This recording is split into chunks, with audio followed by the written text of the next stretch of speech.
with demand expected to come back, the question remains, does this mean the economy is back on track? Companies now, after experimenting with offshore in places like India, Philippines, and Poland, want to bring those jobs back. We invest in the U.S. We're the biggest exporter in the country. In the cycle we're in right now, we're creating jobs. From Radio America, it's Neil Asbury's Made in America, the show that explores American industry, large and small, and promotes American-made products everywhere. Put Neil Asbury's Made in America to work for you. A very big welcome to you today. I'm your host, Neil Asbury, together with co-host Dr. Rich Rothman. Rich, man, we got an incredible show today. Can't wait to get into it. But, wow. The things that's happening out there in our world today, and specifically in our country today. You know, I thought back when Justice Ginsburg passed away. I mean, that would kind of take us all the way to election, and that would be, the big, great debate. The culture wars and everything that was going to, be exploding around that and filling that vacancy and, all the shenanigans that would be going on the left to try to prevent that vacancy from being filled. And so I thought that, kind of like we're going to have 6 weeks of that, and then we're going to have an election and see where this whole thing ends up. And then there was the debate. And all of the comments and things and going on around that. And, the night I didn't know what to think of it. And, we'll have a conversation more about that today because, hey, look, this is all about our jobs. I mean, our jobs are at stake here. We forget that our jobs are at stake in this decision we're going to make. And then as if that can't be outdone, then President Trump has coronavirus. And the First Lady as well. So, what does that do to the election? So, they talk about an October surprise. I mean, this is surprises. I mean, this is like a weekly surprise. This is like multiple surprises in 1 week. I mean, I don't know, man. We're still like 4.5 weeks away from election. And look what's happened just in the last 10 days or so.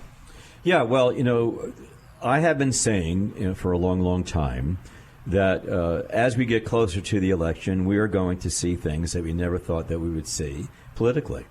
And that's just the way it was going to be. Now, did I count on the president getting coronavirus or becoming positive? I don't know where he stands with that, but he's positive for coronavirus. And so, okay, well, that's pretty freaky. That 4 weeks out, that really changes things dramatically. He's going to be quarantined. Some of his administration folks are going to be testing positive, as Hope Hicks did.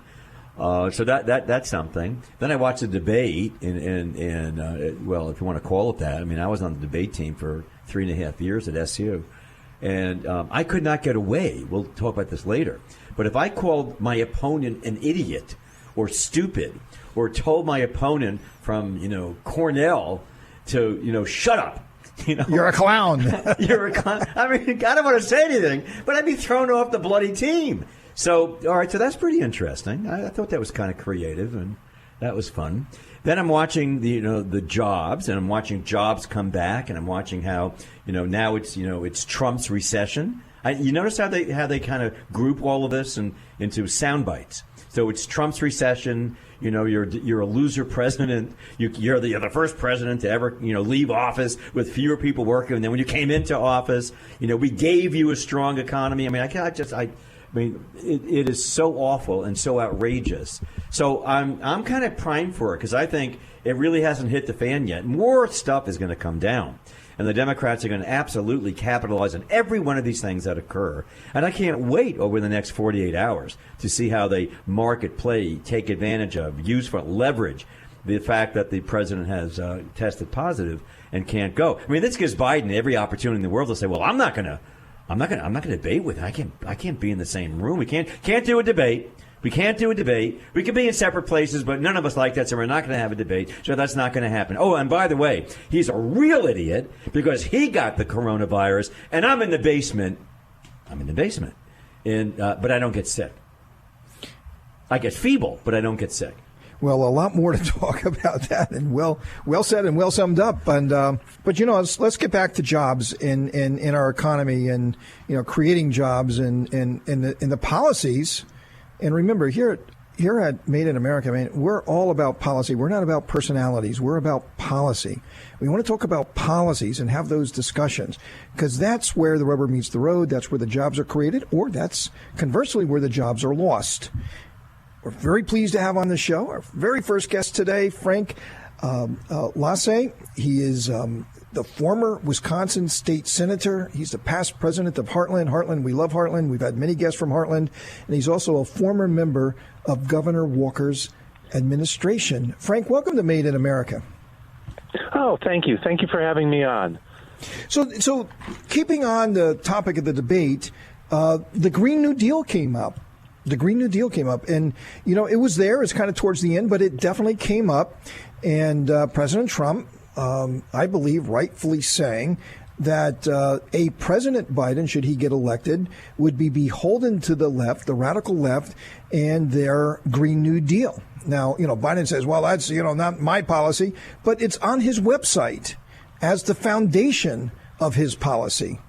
And so I don't know what the distinction is. But you've written a piece lately, and it was very intuitive, actually, talking about China promising net zero carbon emissions by 2060, and they're trying to be the good guys on this global warming thing and the environment and all of that. And anybody who's gone to China a lot will know that, you know, the environment in China has been very much abused. But anyway, they're saying they're going to get onto this net zero carbon emissions by 2060. So there'll be those in the United States, you suggest, that will use China being the good guys and girls trying to save our planet, and it is America that's destroying the planet. So therefore, we have only one choice, and that is the Green New Deal, which will cost us $90 trillion. And that's with a T, folks, $90 trillion. Very fascinating. So how did you come to connecting those dots? Well, I've been doing a lot of research on China's included, but on CO2, and I don't believe that CO2 is, you know, creating our issue, or that we really have a slightly warmer world, a slightly wetter world. It's been going on since the early 1800s, before CO2 was even really going up or on anybody's radar. And that's natural ups and downs of our world's climate. And so I've been looking into this, but what I find really interesting in China in particular, China gets 60% of all of their energy, not just electricity, but all of their energy from coal. They are burning more coal than all other countries in the world combined. And it's really interesting because they're burning 4.6 billion with a B, tons of coal every single year. And they have 1,100 coal-fired power plants, and they're building 200 more right now. So they're heavily invested in coal. And then they come out with this, at the UN, and their president says, we're really going to become carbon neutral by 2060, but let us keep upping our CO2 output, over the next decade or two or three, but don't worry about a thing. And it's really ridiculous and interesting, and the left has been talking about in policy, is all these collusions. Well, I think China certainly does want us to invest in the Green New Deal, harm our economy, and ship more of our jobs and more of our production out of our country, again, like it was prior to Trump, as we increase energy costs and ship them to China. So it's China's best interest to have the United States go down this path. Well, that's exactly correct. I mean, if you think about it, what we've been able to do under the Trump administration, I kind of remember when Obama was saying, we're not going to dig our ways, we're not going to drill our way out of this dilemma. When he kept saying that there's not enough oil, there's not enough fuel. He almost parroted what Carter said back in the 70s. Well, we're going to be out of fuel, we're never going to drill our way out of this. But what we do have with this, which I think is very interesting, is that we have political leverage. We have tremendous political leverage. What have we done with the fossil fuel industry in the United States? A, we become independent. B, we provided ourselves with a constant flow of cheap, constant, count-on, demandable energy, which is very, very important. We're not beholden to anybody in the Mideast anymore to import oil and affect our prices. We've been able to keep our prices in the low twos, upper ones, when the rest of the world can't do that. But more importantly, we boxed in Russia. I mean, what was the one socioeconomic? that was making it work for Russia. That was energy. They're exporting their energy into Western Europe, i.e. the big fight we've been having with Germany over the fact that we help protect them through NATO, and they turn around and buy the energy from Russia. But we were able to couch that, put them back against the other, the non-wall that doesn't exist anymore. And at the same time, we've been able to grow the economy dramatically, which gave us the opportunity to look directly at China and say, you know what, you're not going to have political dominance because we can check you. So I find it very, very intriguing that now we're saying, oh, China's the good guy. I just find that it's amazing. Hey, folks, we're together with Frank Lasee, and he is a former Wisconsin state senator. He's also previously a member of Governor Walker's administration. Governor Walker's, of course, been on our show before. A very great man and in a very important state. And we're going to discuss with Frank in just a second about the state of the political battle right now in his state, which very well could determine the next president of the United States. Stay with us.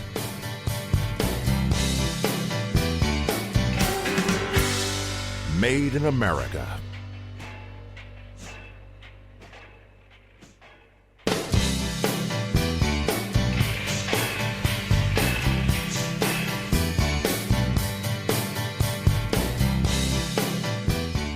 Welcome to Made in America.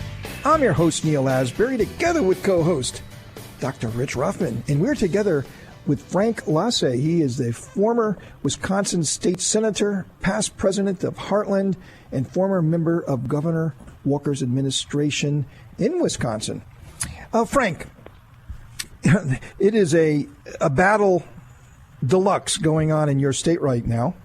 And obviously what happened in Kenosha and that whole thing that's played out on the national media and, absolutely terrible. And Kenosha is such a beautiful town. I mean, such a beautiful town and right there on the lake and a great, great, great community to have to go through that. And now, the state of the political situation in Wisconsin, and you're seeing all these polls, and, the polls are kind of all over the place. Wisconsin is like very, very tight. Another poll shows Biden is ahead. What is going on the ground in Wisconsin, and how do you think these issues, like we talked about at the beginning of the show, the passing of Justice Ginsburg and the possible replacement of that very important position on the Supreme Court, what happened at the debate the other night, obviously the president with coronavirus now, and God knows what else is going to happen in the next 4 weeks. What's happening in Wisconsin? Yeah, there's so much uncertainty and so many different things that are changing. And Kenosha, while is less beautiful than it once was, the damage there that these rioters have done, the buildings that they burned, the people they put out of business, is just terrible. And Kenosha is not the only city. They've rioted multiple times in Madison. They've rioted in Green Bay. This has gone on throughout Wisconsin, and it's a problem. I think it affects people, and I think that turns some to Trump. Some don't make the connection that I think that many Democrats have been kind of approving of this, or at least, let it go on. And, we saw our Governor Evers, a Democrat, who didn't want to send in enough National Guard and let this rampage start happening. We saw the young man who has a kind of a stellar record, worked in Kenosha, was a lifeguard, was cleaning up graffiti, helping out, shot some people in self-defense, I believe. But all these things it's very fluid. We have a deeply divided state. We have a very small number of people, maybe 10% in the middle, who decide one way or the other. And we have some very, very Democrat areas of the state, like Madison and Milwaukee, that vote heavily Democrats. So I could see why polls, if they can skew one way or the other. If you ask people outside of Madison and Milwaukee, you have a tip towards the right and would be more Trump supporters, and there's a lot more signs out in the rural areas. And you're actually in the urban areas, you're afraid to put Trump signs up. I know I am, because you become a target. People come and demonstrate at your house. They do things to your home. It's unfortunate that our level of politics has turned this way, and that we have some bad actors that scare people. So it's a very fluid situation here. Well, I have to ask this question since you're from that wonderful state. And, when we had Governor Walker on a while back when he was Governor Walker, he took over a state that was run by Democrats. Stop me if I'm wrong, by the way, Scott. And you guys had a deficit. The economy was not doing well. Governor Walker came in, and he turned it around. And I thought you actually had surpluses and you had money in the bank again. Jobs were being created. It seemed like you were on the path, the right path. That you were going in the right direction and everybody could benefit from it. So how does it happen? Because you lived through it. That a society can so plainly see things were rough, this person made it better, everyone's benefiting, and yet they can turn around and throw a Democrat back in, or they want to vote for a Biden. I mean, what do you hear on the ground that you can say, oh, I understand, because I don't understand? How can that be? Well, it's kind of the give and take, I think, in Wisconsin, because we're such a deep purple state, the give and take of politics, where things go well, you get your balanced budgets, everybody goes back to work, people's feeling kind of good and confident, and, we got a surplus, so then you elect some Democrats who will spend that surplus, promise to give it away to you, start to overregulate everything, things start to get bad again. You run the cycle and you go, oh, wait a minute, I want more of that. Okay, give me those people who balance our budgets, put people back to work, and that swing back and forth. And because we're so evenly divided here, it's very easy to kind of switch back and forth in that area. And that's what I would attribute it to. So, people get confident, oh, well, I'll always have a job. I don't have to worry about it. Now it's like, oh, gee, now, I wouldn't start a business here. I lost my job. Things aren't going so well. Maybe I need to have that. But I've seen polling in south and the west part of our state, and when the economy is good, they start to turn more Republican. And when the economy is poor, they start to turn more Democrat because they want more handouts, which is kind of the opposite of what I just talked about a little bit. But it is local. Wisconsin has some deeply divided areas of our state. So, Frank, just in the few moments we got left, in about 15 seconds, actually, what is your prediction? Am I putting you on the spot? I'm cautiously optimistic that Trump will win Wisconsin again. Hey, Frank, thanks for being on the show. And let Governor Walker know that we hope that he's back in national politics real soon. And that, and obviously you working together with him. You did great things when you were working together for the state of Wisconsin. Frank Lasee, who is a former Wisconsin state senator and also former member of Governor Walker's administration. Frank, thanks for being on the show. Hey, you're very welcome. Thank you for having me on. Coming up, we have Alfredo Ortiz back on the show, president of the Jobs Creators Network. A lot of things to talk about. Stay with us. Made in America.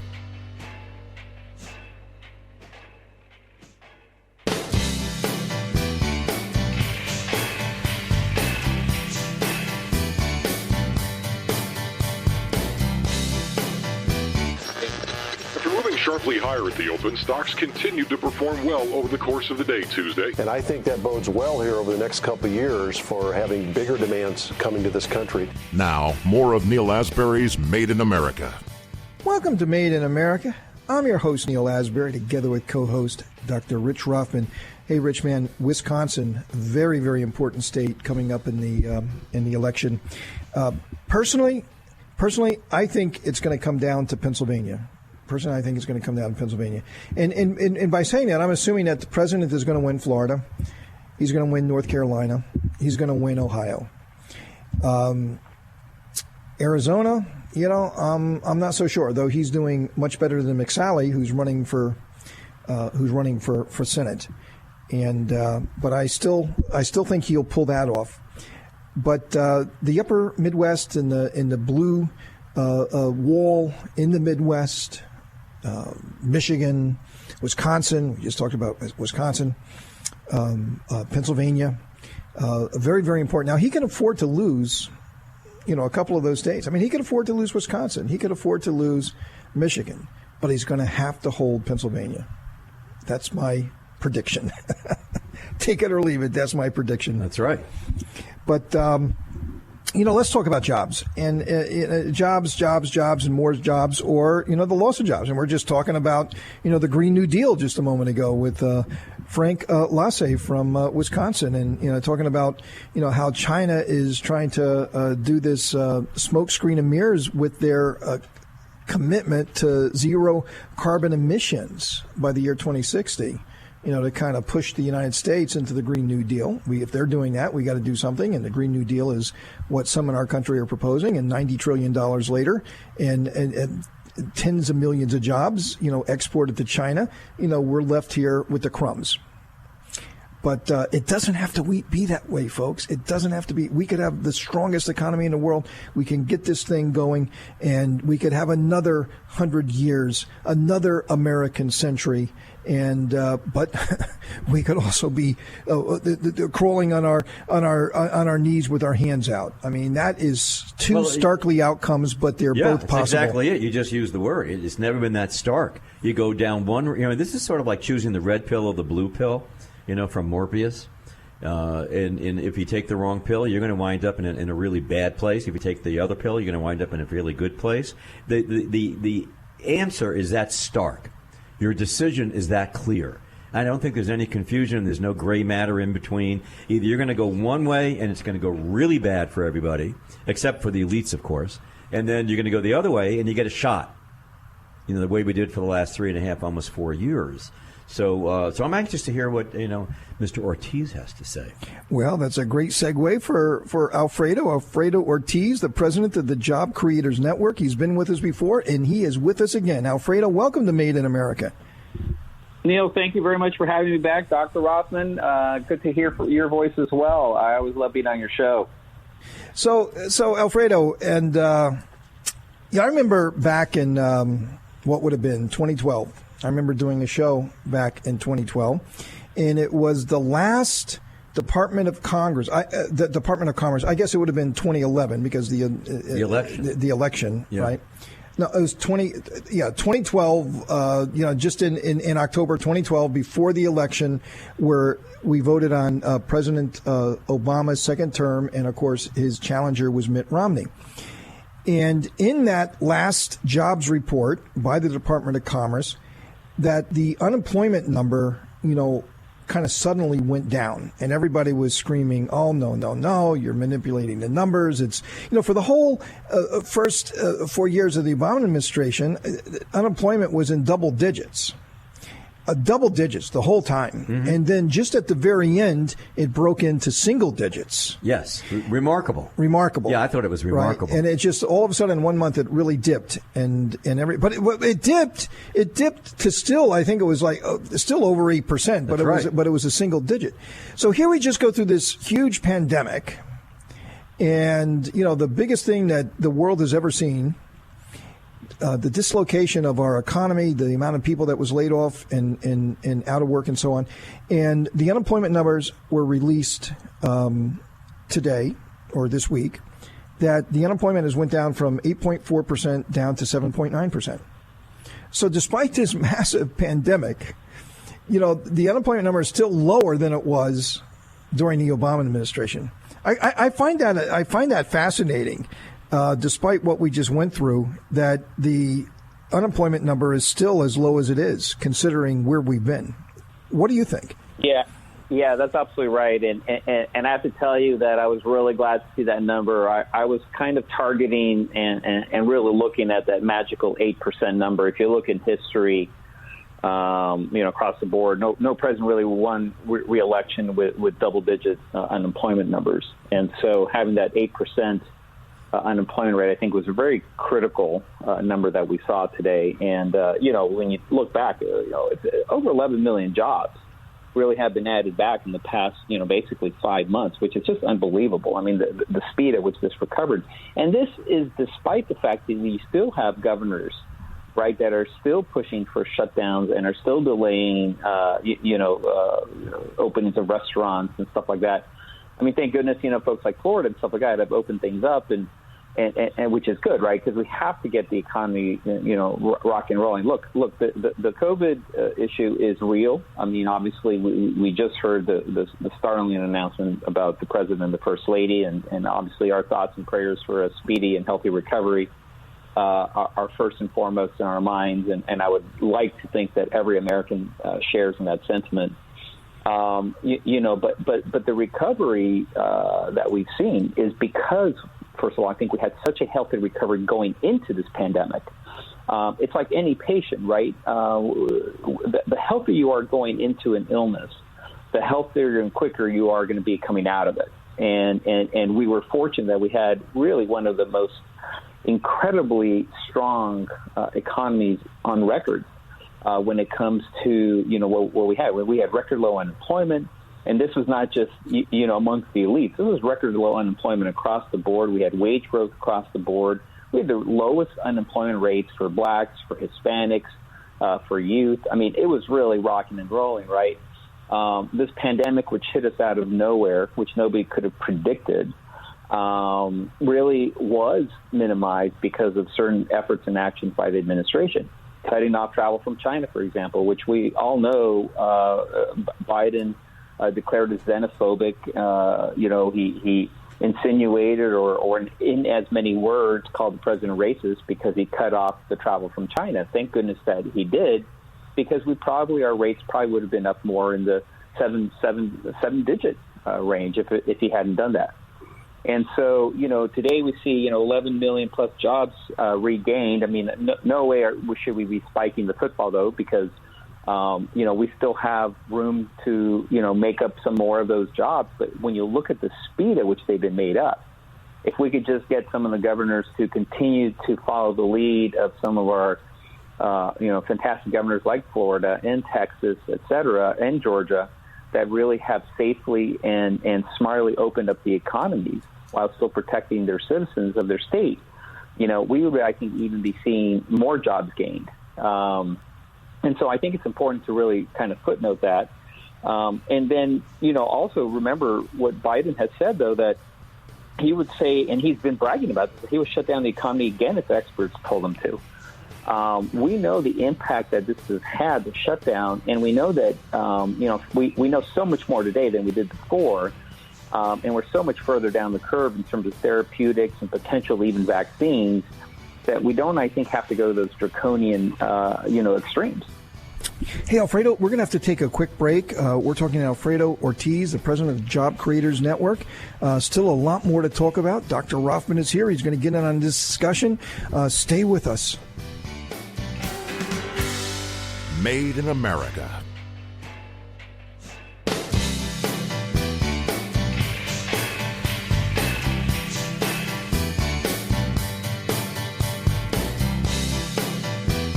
Welcome to Made in America. I'm your host, Neil Asbury, together with co-host Dr. Rich Rothman, and we are together with our good friend Alfredo Ortiz, president of the Job Creators Network. Well, folks, at the beginning of the show, I said that we would get some pithy opinions about the debate, and just try to get a kind of level set here of what went on there, just a few headlines. So, Alfredo, start with you. What are your headlines of the debate this past week?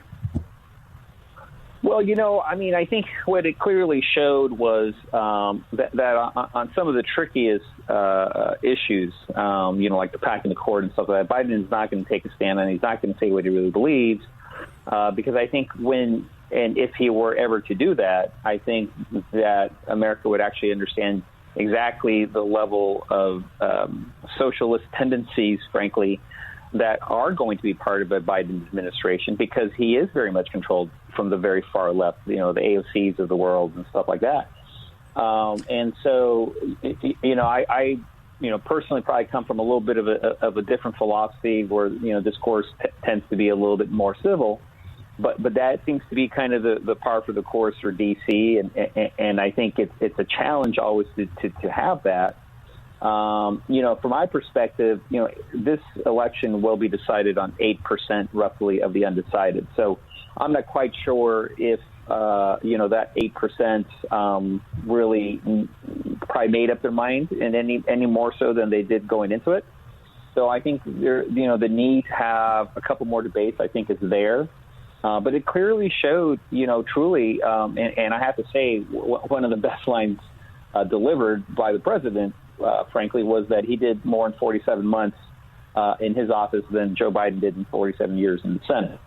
And that drew a great comment from Biden. I couldn't tell which one it was. Either you're a clown, shut up, or you're just stupid. I'm not quite sure how he responded correctly to that.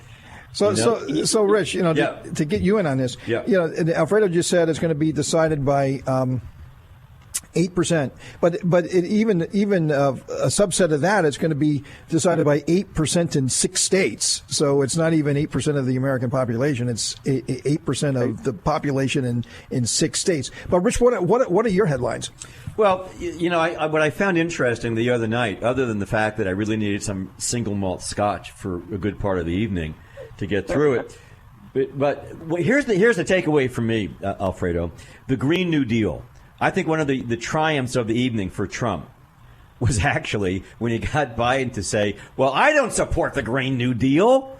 And then Trump says, well, you just lost the left. So here's my question, Alfredo. So I don't know if he lost the left. I don't know if the left actually believes he's lying. They know he's lying. Biden lies. Go back to the Paul Ryan debate. Biden lies. So did the AOCs of the role, because evidently she lost her job the other night because she's going to head up the energy. This really scares me. Well, I mean, I don't know if she knows what a mobile station is. But having said that, she may have lost a job when he said, I don't support the Green New Deal. Do they already realize that Biden's just going to flip-flop that he does all the time and don't pay attention to that? Of course he supports the Green New Deal. I mean, I think that's basically the case. But it was interesting that he got him to go on record in front of, 60, or actually it was less than that. It was about 40 million people saying that, hey, you know what? I don't support the left. I don't support the Green New Deal. What do you think about that? Yeah, I think that's actually absolutely right. And I have to throw in the other really fantastic left hook, frankly, was the fraternal, the support from the Law and Order. Absolutely. Absolutely. Had him in a corner on that. When he was like, name one, just one. Now I have to say, that was a pretty darn well-delivered line, and Biden was really caught kind of deer in headlights on that one, because there is not one. I actually looked that up. And obviously, I think, as we all know, the largest law and order union, the Fraternal Order Police, actually came out in support of the president, which I believe is the first time that they've ever supported a Republican president, I think, if I remember correctly. I'm not quite sure. You're right. It's record-breaking. It's record-breaking. You're 100%.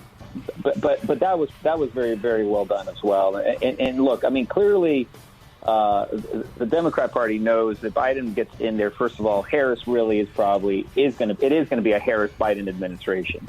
Alfredo, we're out of time. It's been a great time to be together. Unfortunately, we got to go to a hard break. Alfredo Ortiz, president of the Job Creators Network. Folks, stay with us. Dr. Rothman and I are going to be right back. Made in America.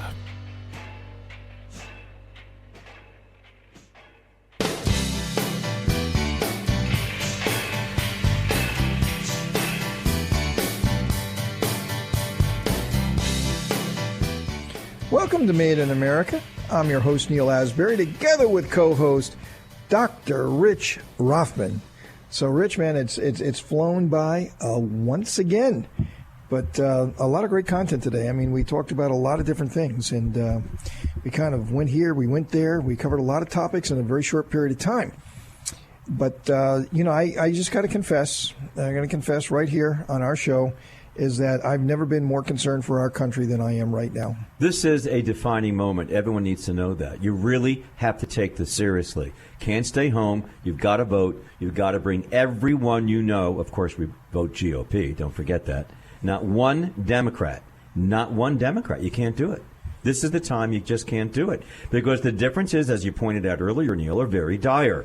Either we go down or listen, why would you want to put a couple people into office who are telling you right now, I'm going to give you a $4 trillion tax raise. You're all going to pay a lot more money than you're paying right now, and you're taking home a lot less money. We're not going to have the job growth. I'm going to put back those regulations. I'm going to eliminate fossil fuels. God knows what that's going to do. You even have governors like Newsom right now saying, guess what? In 15 years, so he says, we're not going to have fossil fuel cars in California.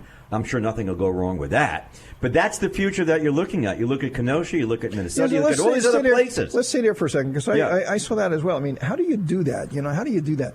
look at all this real estate and that money that's invested in all of these, the corners of, every street in California, or most of them, or many of them, was where you have either a fast food restaurant or you have a gas station, right? That's right. And now you're taking all that out. All the convenience stores, are they all going away now too? I mean, how do you do that? I mean, what does that really mean? Neil, you can buy a Mustang right now, a gas-powered Mustang, in the 20s, maybe even less, 18,000, 19,000. We got a really good deal towards the end of the year. An electric Mustang right now, if you want to get one that's coming out in the future, near future, is in the 40s, by $44,000. Are you going to tell me a blue-collar guy who's been looking forward to having a car is going to afford that? Which, by the way, you can't go more than a couple of hundred miles, or even not even that, before you got to charge again. So where in the world, if you're driving cross-country on Route 66, you're not. And you're driving across the country on Route 66, you're doing the American dream. I mean, you just got to do it. I got to drive coast to coast. I'm going to do it. It's going to be one of the greatest things I do. That's on my bucket list. Everybody wants to do that. Right. How are you going to drive across America on Route 66 without having gasoline? I mean, where are you supposed to go to charge your car? I mean, every 100 miles you're going to have to stop for 10 hours? I mean, does that what you're going to have to do? Things have to change, and you're going to have quick charge. I mean, if you can't fill up recharge a battery, rather, as quick as you can a car by pulling into the gas station, getting a Coke or something, while your car's filling up, and coming back and hoping your car's still there. But, getting in the car and leaving, no, you're right, you can't go cross-country. But maybe, Neil, that's the whole purpose. Think about that. The unintended consequences are what? And why are they there? Maybe they don't want us to be so mobile. I mean, I'm sorry to sound that way, but I think there's more reasoning to that than we're being told. But the point of the matter is, you're right. How can you afford to do that? How about delivering things? Now cars have to be more expensive because they're electric. Vans have to be more expensive because they're electric. They're going to use, replaceable fuels, and it's going to cost more money to get things delivered. So everything is going to become more expensive. All your food products. But Neil, what happens to the people who are put out of business? Well, that's my point. What happens with that? What happens to that in the economy right now? There's no prosthetic for that. I'd just be very curious. Maybe I'll have to do a little research on this. But since Newsom has come out with his latest proclamation of his manifesto about how to completely re-engineer California and make it into an entirely different place, a place where Big Brother from Sacramento is controlling everybody's lives and deciding who the winners and the losers are. But think about the losers who have invested in this real estate and put all their dreams and hopes in having these businesses. Mini marts. Then all of a sudden the governor says, "Hey, look, man, in 15 years you're out of business." But if you're going to invest in that property and that level of money and those resources, and then to have it like in 15 years, like it's all going to go away. I mean, what sort of confidence is there? And how about everybody who, 30 days ago who bought this stuff, who all of a sudden now it's completely devalued?